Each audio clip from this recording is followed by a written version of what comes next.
Hey everyone, today we are diving into cookies in JavaScript.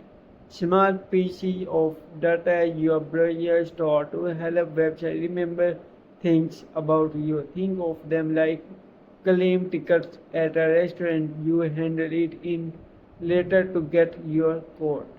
Cookies are small key value data stored by your browser.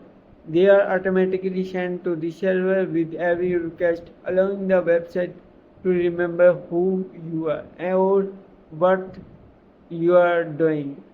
They are commonly used for logins, shopping carts, or and user settings.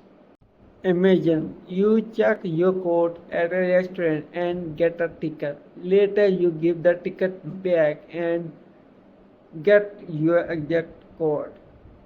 That's how the cookies work. You store a piece of information and retrieve it later. They are great for remembering logins, saved themes, or tracking widgets. In JavaScript, setting a cookie is simple. Use document.cookie to assign a value and optionally an expiry date. When you check document cookie, you shall check all the cookies for that site.